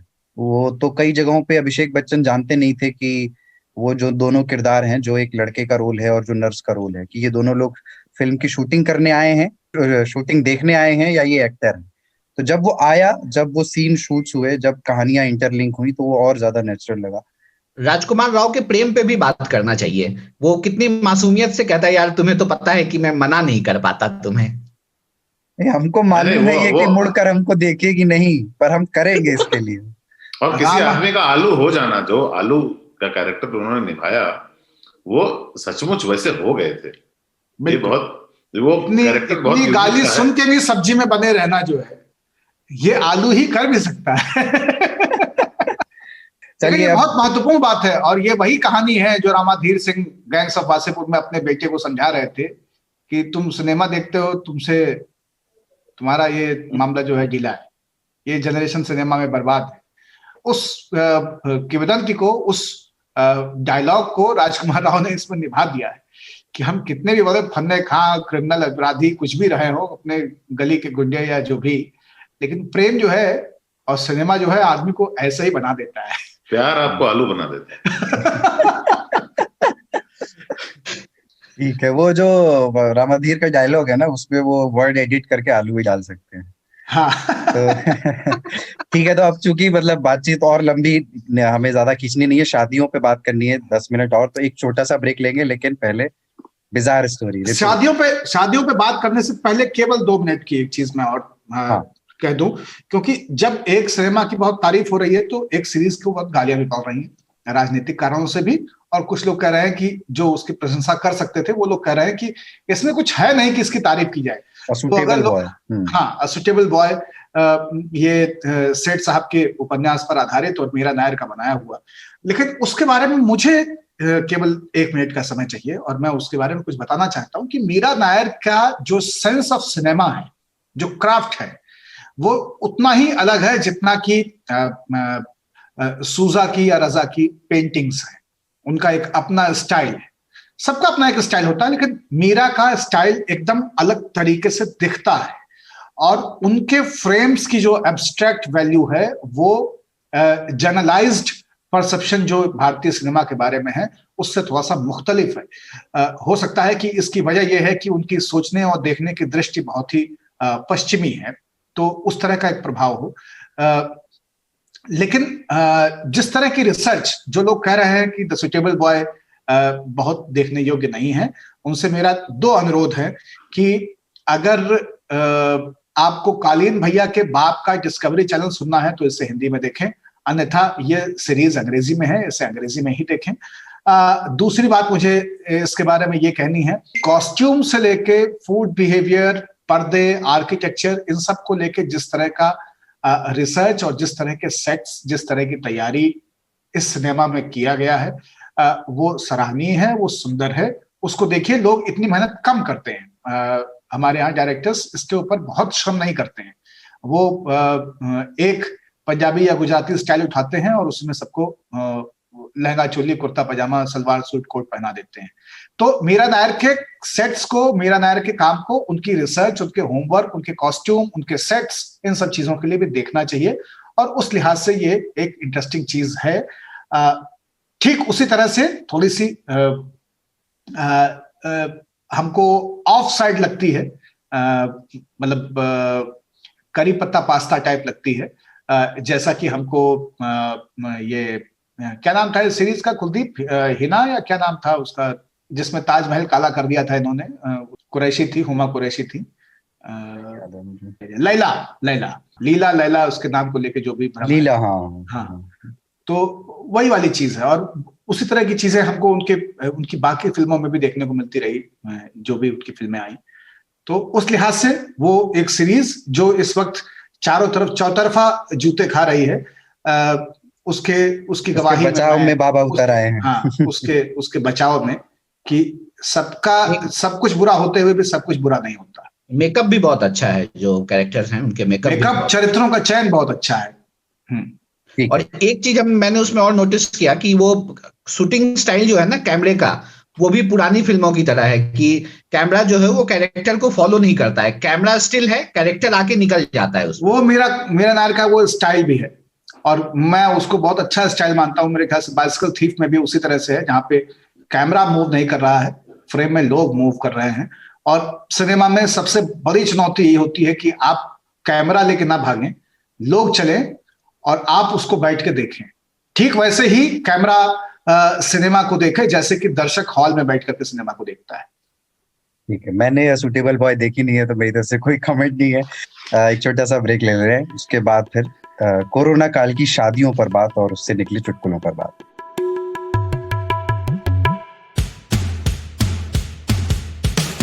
आज तक रेडियो, aajtak.in/radio, ये हमारा पता है, लेकिन हम आपके पसंदीदा ऑडियो प्लेटफॉर्म्स पर भी हैं। Google podcast, Apple podcast, Spotify, Jio Saavn जैसे ठिकानों पर भी आप हमें सुन सकते हैं। और अगर YouTube आपकी पसंदीदा जगह है तो वहां पर भी हमें सब्सक्राइब कीजिए। आज तक रेडियो, सुनता है सारा जहां। वेलकम बैक तीन ताल में। और तीन ताल को आप कहाँ सुन सकते हैं, इस पे थोड़ा सा ज्ञान ले लीजिए। कई प्लेटफॉर्म्स हैं। एक आज तक रेडियो की वेबसाइट है, aajtak.in/radio। इसके अंदर आपको तीन ताल का सेक्शन मिल जाएगा। आप डायरेक्ट गूगल पर भी तीन ताल लिखेंगे तब भी आप आ सकते हैं। दूसरा, एप्पल पॉडकास्ट, गूगल पॉडकास्ट और जियो सावन जैसे जो ऑडियो प्लेटफॉर्म्स हैं, वहां भी आप तीन ताल सुन सकते हैं। सर्च करेंगे तीन ताल की सही स्पेलिंग के साथ, TEENTAAL, तो मिल जाएगा आपको। स्पॉटिफाई पर अभी हम नहीं है, आ जाएंगे जल्दी, उस पर काम चल रहा है।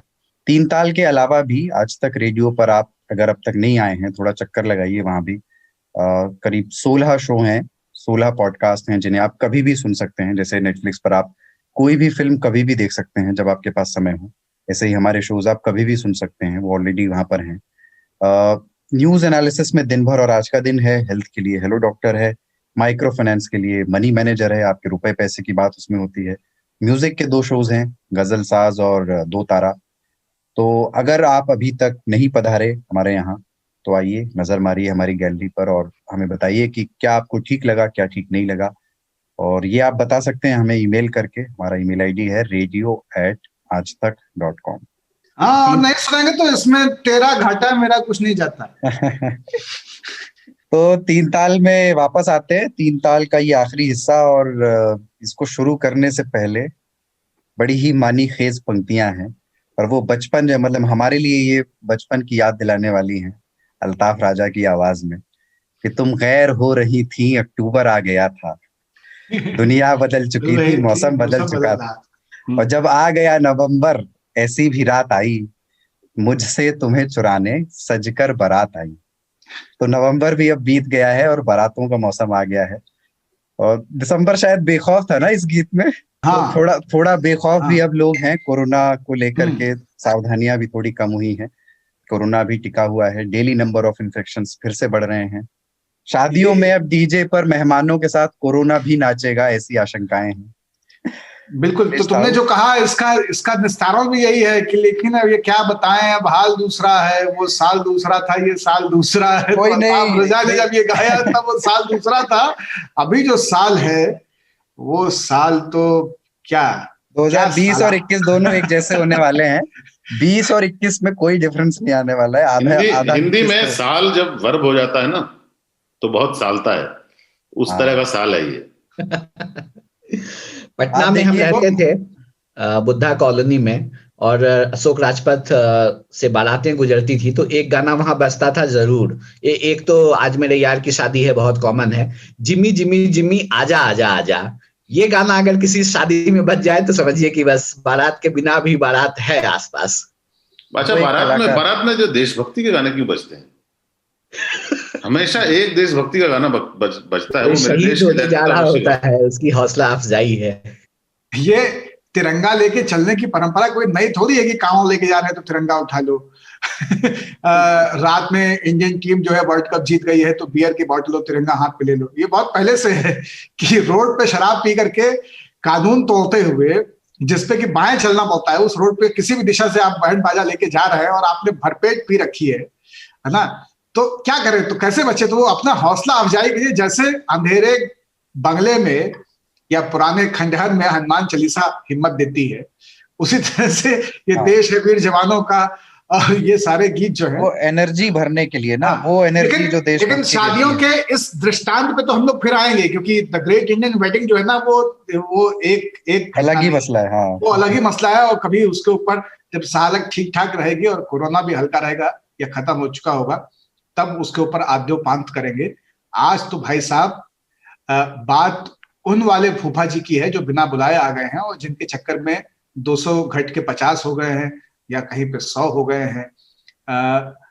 एक अजीब सी चीज हुई है और इसीलिए मुझे लगता है कि आज की ये चर्चा और प्रासंगिक हो जाती है कि मार्च में कितनी ही शादियां मुलतवी हो गई थी, स्थगित हो गई थी, बुक किए हुए हॉल रद्द कर दिए गए थे क्योंकि लॉकडाउन हो गया था।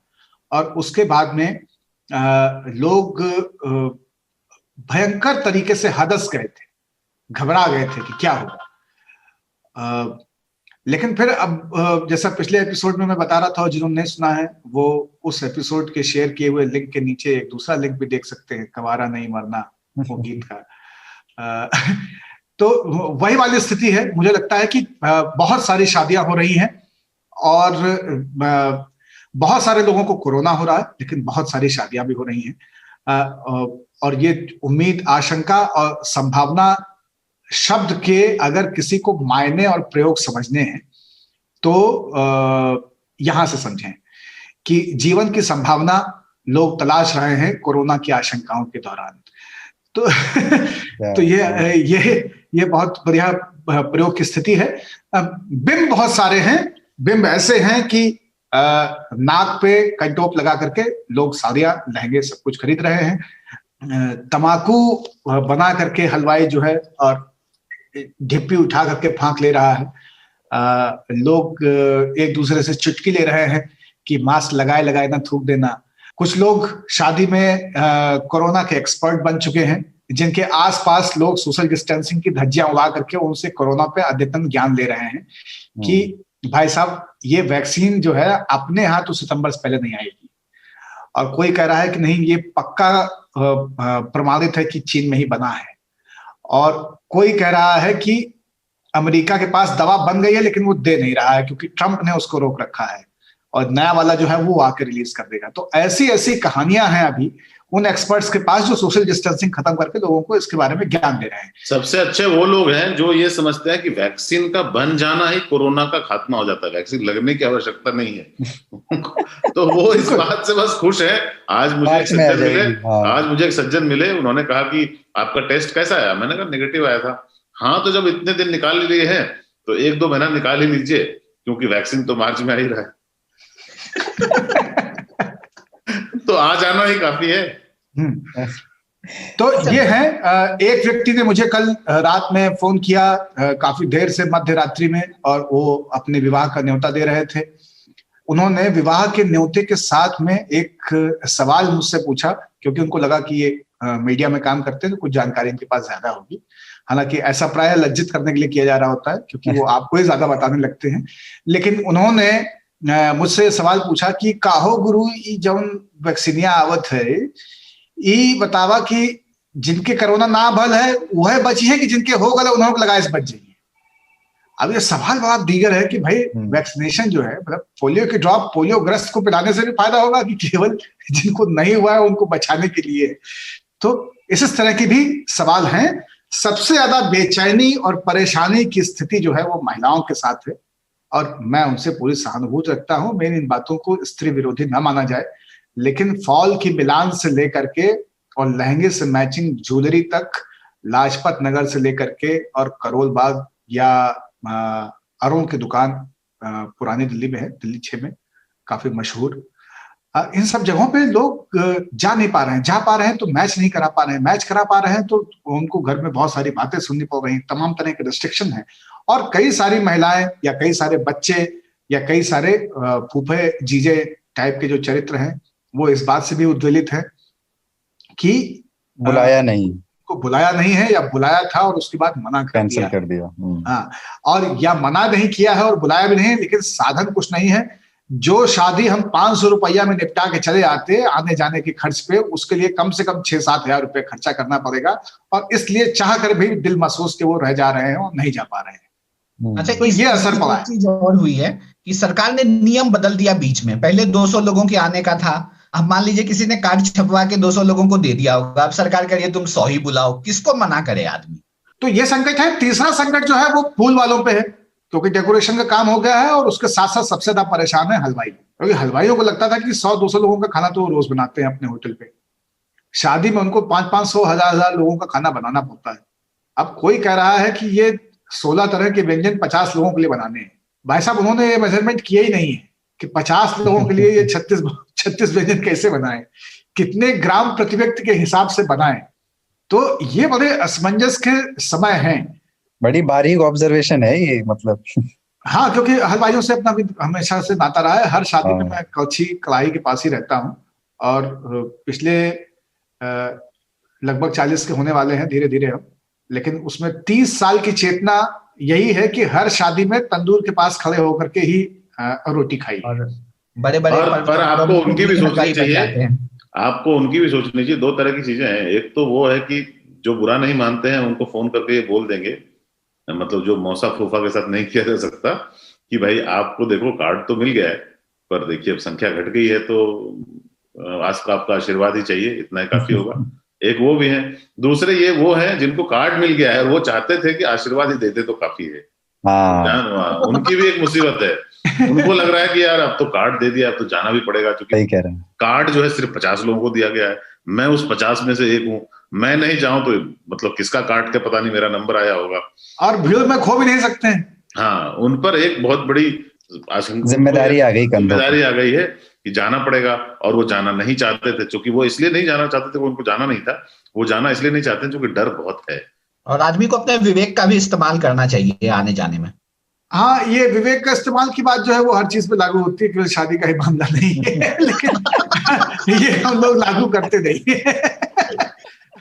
अगर गाड़ी चलाते हुए विवेक का इस्तेमाल करें, मैं तो लोगों से कहता हूँ कि अगर बाथरूम इस्तेमाल कर रहे हो किसी के घर में, तो वहां पे भी विवेक का इस्तेमाल करना चाहिए। लेकिन लोग कहते नहीं, मैं अकेले ही जाना पसंद करता हूँ, मैं विवेक को साथ लेके नहीं जा सकता। और विवेक खड़ा खड़ा ये सोचता रहता है कि मेरा इस्तेमाल कब तक होता रहेगा इसमें।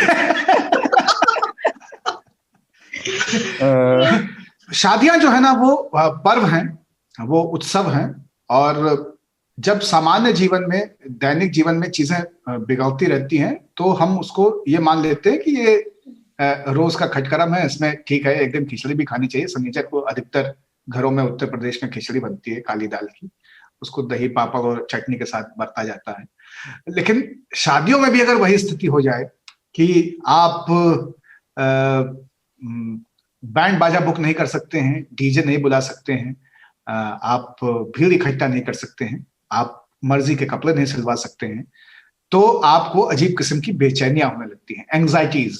और ये एंग्जाइटीज उन सारे दृष्टांतों में ऐड हो जाती है जो ये कहती है कि इनके ही आई ठीक नहीं है, वो तो हुई जाति के हैं, उनके बड़े वाले जीजा जो है थोड़ा सा मुझे नक्चढ़े लगे। ये जो असेसमेंट होते हैं ना एक दूसरे परिवारों के प्रति, उसमें ये और जोड़ करके तो मैंने ये भी पाया है कि एंग्जाइटी शादियों पे भी हावी है, और घरों में शादियों के दौरान लोग कम हैं, लेकिन लड़ाइयां, टकराव, खिन्नताएं, भिन्नताएं ये बहुत ज्यादा हैं। लोग बहुत परेशान हैं, लोग बहुत फ्रस्ट्रेट हैं। अरमानों से पाला हुआ बच्चा 25 साल तक माँ उसकी खोपड़ी पे सेहरा देखती रही, और वो साला जो है 12, 13, 14, 15 लोगों के साथ ब्याह करे ले रहा है, तो बहुत तुषारापात वाली स्थिति भी बनी हुई है। तो ये सारे दृश्य हैं, लेकिन इन सारे दृश्यों में जो सबसे महत्वपूर्ण चीज है और लोगों को समझनी चाहिए वो ये है कि शादी है, किसी की हत्या की साजिश नहीं है। बहुत सावधानी से लोगों को बुलाइए और बहुत सावधानी से कार्यक्रम कीजिए। अगर शादी बड़ी नहीं हुई है तो इसका मतलब नहीं है कि वो बेहतर नहीं है। कोर्ट में हुई शादियां बहुत अच्छी चल जाती हैं, और 36 गो मिला के किए गए विवाह बहुत दिन नहीं संभल पाते हैं, टूट जाते हैं। बहुत गरीब के घर में भी खुशी वाली शादी होती है, और बहुत बड़े बड़े खानदानों में भी बहुत दर्दनाक शादियां होती हैं। इसलिए कितना खर्चा हुआ है और कितना मर्चा लगा है, इससे शादी की गुणवत्ता को न पाकें। आगे आगे अंजाम सबको पता चल ही जाता है। चलिए, तो बिजार स्टोरीज का समय अब आ गया है, फिर से शादी पर बातचीत हो गई। एक देखिए, आज हम शुक्रवार को इसकी रिकॉर्डिंग कर रहे हैं, शुक्रवार की ही घटना है। भारतीय टीम जो है ऑस्ट्रेलिया के सामने खेलने उतरी है मैदान में। पहला ओडीआई मुकाबला है, लंबा सीरीज चलेगा। तो दो इंसान जो हैं वो सुरक्षा घेरे को तोड़कर ग्राउंड में घुस आए, उनके हाथ में प्ले कार्ड था। यहाँ पे जो गौर करने वाली बात है ना कि जैसे ही वो प्ले कार्ड लेके ग्राउंड में आता है तो टीवी पे एडवर्टाइजमेंट चल जाता है। हमें पता नहीं चल पाता कि वो क्या कहने के लिए ग्राउंड में घुसा। बाद में जब वो वीडियोस और वो जो फोटोज हैं वो वायरल होते हैं तो पता चलता है कि उसमें ऑस्ट्रेलिया में भारत के अडानी समूह की जो कोयला परियोजना है उसके बारे में लिखा हुआ था। तो बेसिकली ये जो घटना होती है इसको पिच इन्वेजन कहते हैं, इसके लिए एक पर्टिकुलर टर्म है। सवाल यही है कि आखिर हम इतने परफेक्ट देखने या दिखाने की कोशिश क्यों करते हैं, या फिर हमारे अंदर कुछ छुपा लेने की चाहत क्यों है?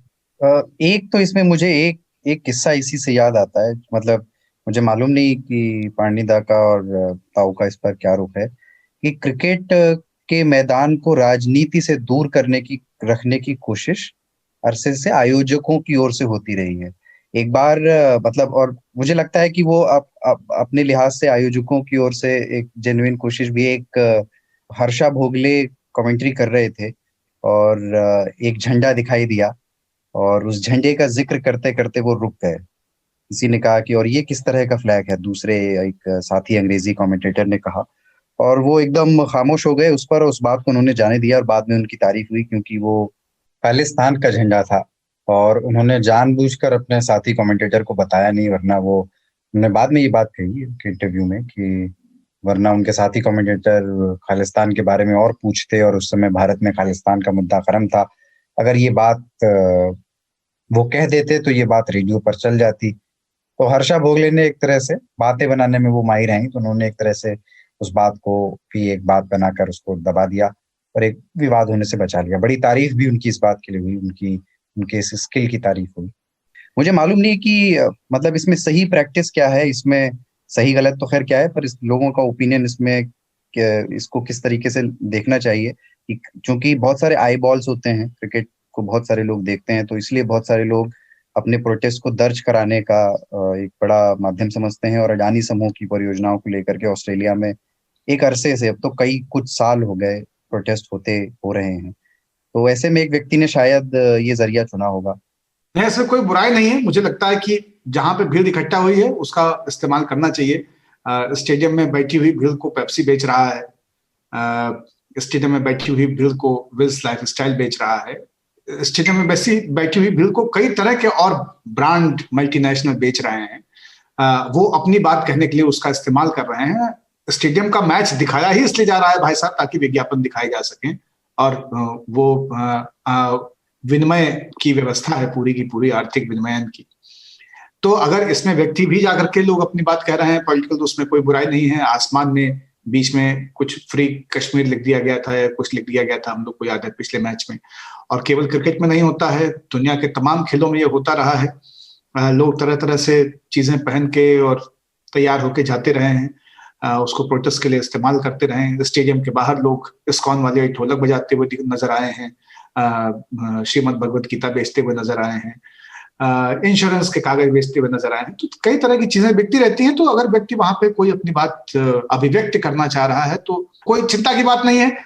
एडिट तो हो ही जाता है, जैसे हर्षा भोगले ने कर दिया। आप तो पार्लियामेंट की प्रोसीडिंग देख लीजिए, आजकल इतना क्लोजअप चलता है कि पार्लियामेंट में कौन विरोध कर रहा है दिखाई नहीं देता है। कैमरे में तो खेल हर जगह पे हो रहा है, चीजों को रोकने की कोशिश भी किया रही, लेकिन लोग कहने की आदत से भी बाज नहीं आ रहे हैं। ग्रीन पीस एक संस्था है जिसको कहा जाता है कि उनके दिमाग में बवासीर है, क्योंकि वो इस तरह की चीजें बहुत फ्रीक्वेंटली करते रहते हैं। कभी समंदर पे लिख देते हैं, कभी हवा में लिख देते हैं, कभी जमीन पे लिख देते हैं, कभी ग्लेशियर पे लिख देते हैं। कहना चाहिए, लोगों को कहने देना चाहिए, उसमें बह नहीं जाना चाहिए। जो हर्षा ने किया, वो टिप्पणी करते तो शायद वो अतिरंजित हो जाता। इस बीमारी से बाहर आना चाहिए। रैलियों में भी कहा जाता है ना, काला कुर्ता पहन के नहीं आने देंगे, बैग नहीं लगाने देंगे, काला जूता नहीं होना चाहिए। ये सब भी खत्म होना चाहिए, लोगों को कहने देना चाहिए कि कोई दिक्कत नहीं है। ठीक है, ताऊ का कमेंट लास्ट में चाहेंगे कि वो जो मैं चाहता हूँ कि चूंकि राजनीति हर जगह होती है और ये सब राजनीतिक विषय है, तो अगर खेल से राजनीति को अलग रखने की कोशिश की जा रही है तो उसमें भी कोई बुराई नहीं है। एक क्षेत्र को छोड़ देना चाहिए। अगर उस पर मतभेद हो, ऐसे सब्जेक्ट हैं जो चाहे अदानी वाला हो, चाहे वो कोई तिब्बत का हो, चाहे वो कश्मीर का हो, ये सब विषय राजनीतिक हैं। तो अगर उसको बाहर रखने की कोशिश कर रहे हैं खेल के लोग या जो ऑर्गेनाइजर्स हैं, तो उसमें भी कोई बुराई नहीं है। हालांकि चूंकि मैं फ्रीडम ऑफ स्पीच में बहुत एब्सोल्यूटिस्ट टाइप का आदमी हूँ कि हर आदमी को हक है कहीं पर भी कुछ भी करने का, तो मैं उसका विरोध नहीं करता।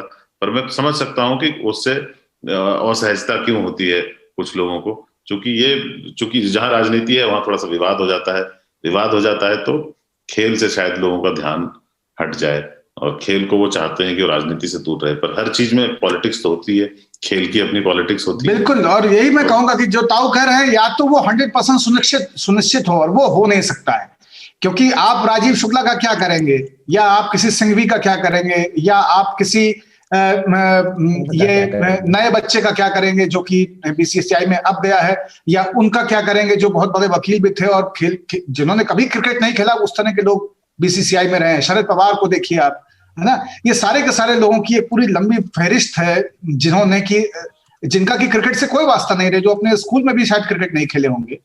वो लोग तो क्रिकेट संघ में रहे हैं, क्रिकेट को नियंत्रित करते हैं। तो राजनीति तो है, आम आदमी की राजनीति थोड़ी सी उसको लोग कहते हैं नहीं इसको रोक दीजिए। बड़े अपराधी को सब जाने देते हैं, जेब कतरे को पूरा चौराहा मारता है भाई साहब। तो ये है, लोग कर रहे हैं, मुझे लगता है कि करने देना चाहिए, इसको इग्नोर कर देना ज्यादा बेहतर है। तो और कोई है बिजार स्टोरी? एक वो आरबीआई का है कि आरबीआई के जो हैं फॉलोअर्स ट्विटर पे वो 10 लाख को पार कर गए। जो गवर्नर हैं शक्तिकांत दास, वो खुद आए बाहर और लोगों को बताया, तो लोगों ने मौज लिए कि भाई माल्या के जो है वो 6 मिलियन है, इसका पासवर्ड ले लो, लोन चुक जाएगा। एक यूजर ने लिखा कि माल्या का अकाउंट सीज कर लो, उसका मिला के 7 मिलियन हो जाएगा। उसके बाद किम कार्डेशियन है, उनके 67 मिलियन है। तो कहा कि भैया ये तो कम से कम ये आपसे अच्छा आरबीआई चला लेंगी। तो मतलब ये मौज का जो सिलसिला है ना, ये रुका थोड़ा सा वो मतलब इसलिए अजीब लगा कि इस समय रिकवरी के पीरियड में है अर्थव्यवस्था और बड़ी कंसर्न है ना इकोनॉमी को लेके, और वैसे में आरबीआई के गवर्नर का आरबीआई के ट्विटर पे कितने फॉलोअर हो गए, इसको लेकर के उसको एक अचीवमेंट की तरह पेश करना लोगों को पचा नहीं। कलगी में कितने पंख हैं वही गिनने को रह गया है, बदन पे कपड़ा है या नहीं इस पे कोई विचार कर नहीं रहा। और ये बहुत टाइमिंग बहुत खराब थी उनकी, क्योंकि ट्विटर के फॉलोअर होना, आरबीआई वो ऐसी संस्था नहीं है जिसके ट्विटर पे फॉलोअर के बढ़ने का कोई मान नहीं है, कुछ भी नहीं। वो ऐसा कुछ नहीं करते जिससे उनको फैन फॉलोइंग चाहिए। आरबीआई को तो बैंक फॉलो कर लें इतना ही काफी है, बैंक फॉलो नहीं करते, पब्लिक से फॉलो करवा रहे।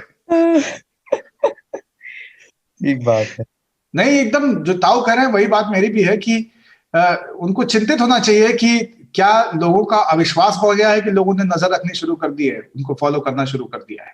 आरबीआई के प्रति क्या लोगों का अविश्वास बढ़ता जा रहा है, क्योंकि जब तक विश्वस्त रहा तब तक तो लोगों को आवश्यकता नहीं पड़ी। दूसरा ये है कि ये नई फसल के शुद्ध मसाले वाली स्थिति है। अब ट्विटर है, ट्विटर का जमाना है, तो इनको भी फॉलो किया जा रहा है और ये भी कहानी कर रहे हैं। इन चीजों का कुछ सार संक्षेपण है नहीं, तो ये बिजार हैं, बिजार स्टोरी नहीं है, ये चीजें बिजार है। चलिए तो यहीं पे इस 3 ताल को विराम देते हैं। कैसा लगा ये एपिसोड हमें आप ईमेल करके बता सकते हैं, radio@aajtak.com ये हमारा ईमेल आईडी है। और जैसा हर बार हम कहते हैं कि आप जरूर हमें बताइए, अगर आप यहाँ तक पहुंचे हैं, पूरा सुना है आपने, तो 2 मिनट निकाल के जरा एक ईमेल कर दीजिए 2 लाइन के, हमें ये समझ में आए कि आपको क्या ठीक लगा, क्या ठीक नहीं लगा, क्या सुधार करने की जरूरत है, ड्यूरेशन क्या आपको ठीक लग रही है, या इसे कम करें या बढ़ाएं।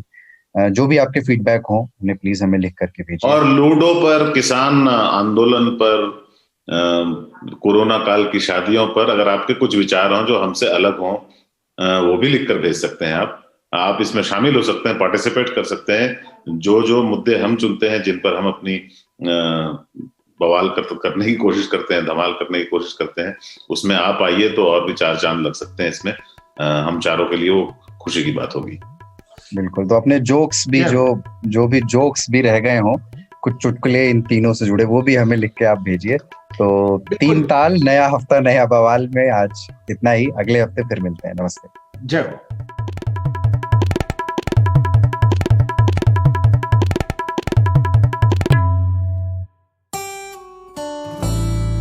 एक तार म्यूजिक का और एक तार पोएट्री का, दोनों मिल जाए तो क्या बनता है? 2 तारा। मैं हूँ चिन्मयी और मैं हूँ जोएल। हम गाते हैं, सुनाते हैं कविताएं, कभी गिटार पर तो कभी बांसुरी पर, और कभी अपने घर में पड़े हुए बक्से की थाप पर। तो सुनिए हमारा 2 तारा, सिर्फ आज तक रेडियो पर।